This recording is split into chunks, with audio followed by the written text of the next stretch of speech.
Summon the Darkness is out on VOD now. It is not in theaters because obviously every movie theater in the country and across the world is closed.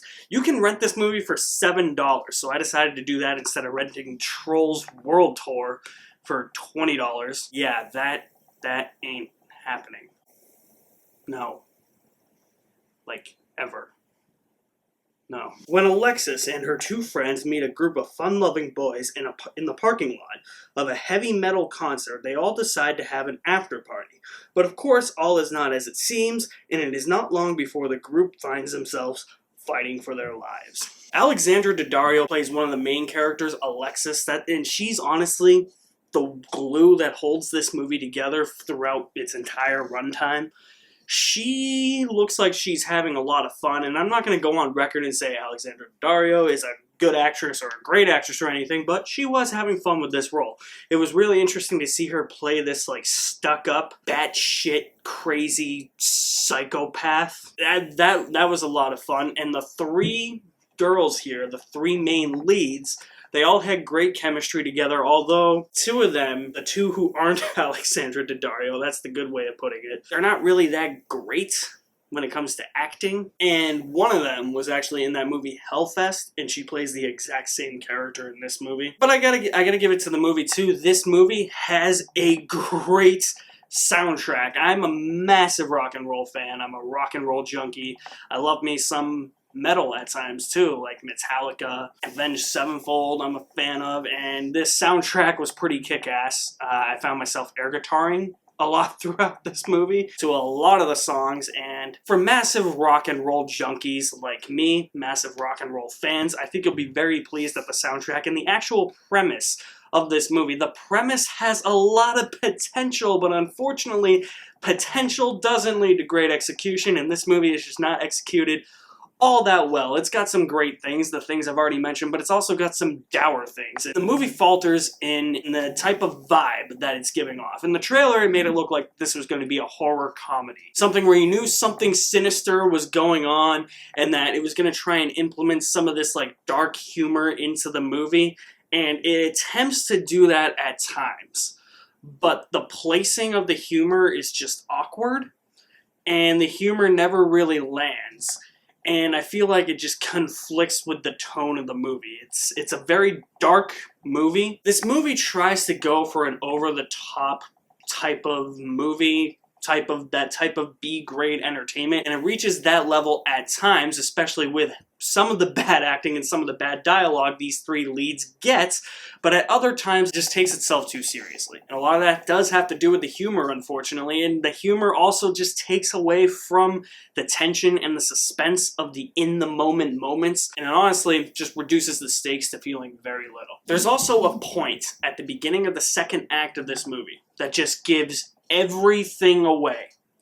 And that leads to me feeling a bit bummed out because now this movie's not presenting any sense of mystery, it's not presenting any sense of intrigue, the suspense and the tension are now reduced. And it makes me lose interest in the movie. It doesn't really build at all to anything else. The biggest issue that I have with Summon the Madness, though, is its subtle, yet for me not so subtle message that all rock and roll music and all metal / heavy tle / hair metal music is devil worship. And no, you can't listen to that. No, that music bad.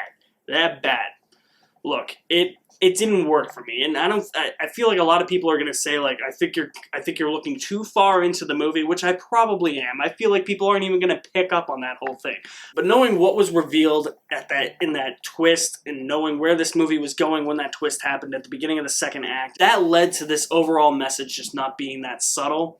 And it's going to alienate a lot of fans who are fans of that type of music, and it's gonna be like, you're listening to devil worship music. It's like saying you can't listen to Black Sabbath or AC/DC or like KISS, because apparently KISS stands for Knights in Satan's Service. I mean, I don't really buy that. I don't really buy that whole argument that, oh, this is devil worship music. That's bad. Like, throw me a bone, movie. Like, seriously. Like, does that mean I can't listen to Black Sabbath? Does that mean every time I listen to Shout at the Devil by Motley Crue, like I'm worshiping the devil. Like I'm pretty sure those song titles and those songs aren't really devil worship. I mean, Black Sabbath, maybe, I don't know.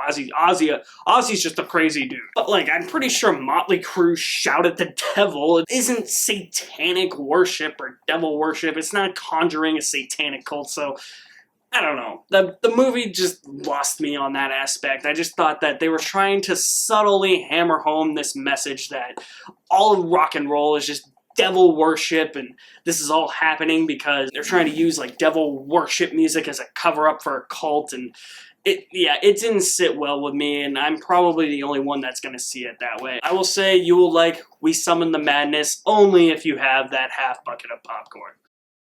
So I finally got a new release out for you guys. This was released today on Video on Demand, or yesterday, depending on when this review actually goes up. And I'm curious to see what you guys think. I'm not going to be reviewing Trolls World Tour. Are you kidding me? I'm not watching that. Come on. So it's been very scarce, and I trying to catch up on Netflix movies, trying to catch up on movies of mine that I haven't seen. So, I mean, I don't know. There's another new release that came out today called Sea Fever that I really want to check out. That I can rent on iTunes.